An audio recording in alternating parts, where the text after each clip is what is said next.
365 દિવસ સેટિંગ પાડનારા, ગુજરાતના ખેડૂતોની છાતી અને પીઠ પર ખંજર ભોંકનારા ગદ્દાર કિસાન સંઘને બાજુ પર મૂકીને આ કિસાન સંઘર્ષ સમિતિના બેનર નીચે આવ્યા એ બદલ તમારા પોતાના માટે તાળીઓનો આવકાર થઈ જાય. સાચી લડત નિષ્ઠાથી તો કરવી, પણ આપણી વચ્ચે જે ગદ્દારો બેઠા છે ને એમને પણ ઓળખી લેવાનો સમય છે. આ દેશ એ કોઈ અદાણી કે અંબાણીના બાપનો છે? હે, આ શેની ચરબી ચડી છે ભાઈ તમને ગુજરાતમાં? દિલ્હીમાં ખેડૂત આંદોલનમાં 690 ખેડૂતોએ બલિદાન આપવા પડ્યા. બીજો કોઈ દેશ હોય ને તો સરકારને ઉખાડીને ફેંકી દીધી હોય. જગતનો તાજ એમ લાલ કિલ્લાની પ્રાચીર પરથી નરેન્દ્રભાઈ બી ભાષણ તો જોરદાર કરે છે,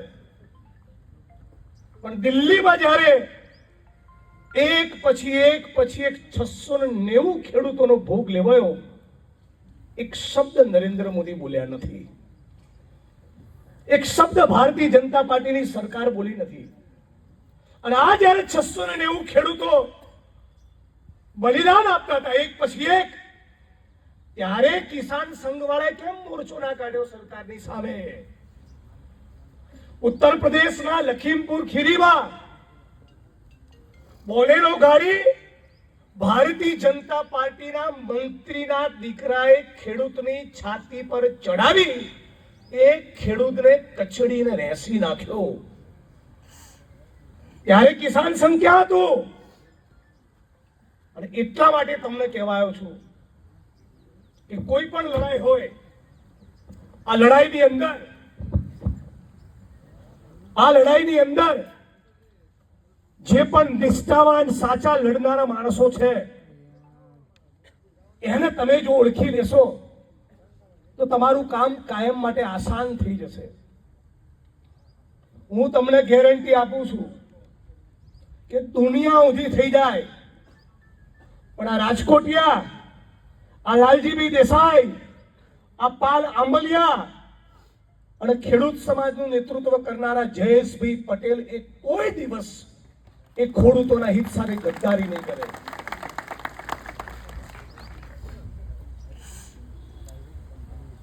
આપણા દેશની અંદર અને ગુજરાતની અંદર અદાણી, અંબાણી, રિયલ એસ્ટેટના માફિયાઓ, મોટા મોટા ઉદ્યોગપતિ, મોટા મોટા બિઝનેસમેન, આ લોકોએ 25 વર્ષથી એક પ્રકારનો આતંક ફેલાયો છે.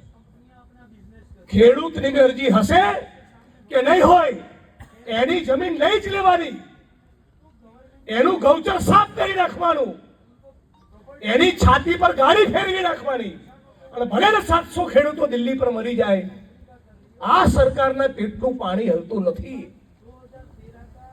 હમણાં ગઈકાલે હું લાલજીભાઈ ને જયેશભાઈ સાથે હું સમજતો તો બધું શું મુદ્દો છે, કાલે આપણે શું બોલવાનું છે, ત્યારે મને કીધું કે ગુજરાતમાં તો વીજળી સરપ્લસ છે. વિધાનસભાના મંચ પર અને આવી જાહેર સભાના મંચ ઉપર સરકાર તો ફાંકો મારે છે કે અમારા રાજ્યમાં તો વીજળી સરપ્લસ છે. તો શેના માટે અદાણી અંબાણીની તમે ચાપલુસી કરી રહ્યા છો?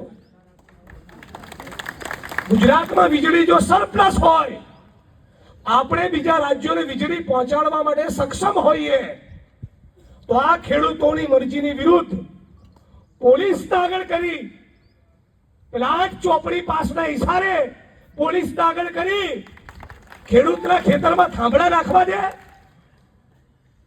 અને આ લડતમાં constable, head constable, PSI, PI એનો કોઈ વાંક નથી. વાંક તો પૂંજીપતિઓની ચાપલુસી કરી રહેલા પેલા 8 ચોપડી પાસનો છે.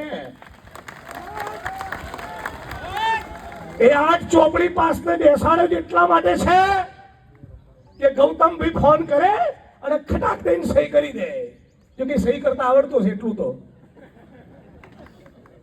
તો આજે આપણે સવાલ એ પૂછવા માટે ભેગા થયા છીએ કે ખેડૂત હું, જમીન મારી, ટેક્સ મારું, વોટ મારો, ચૂંટીને મોકલું હું અને જલસા કરે અદાણી અંબાણી.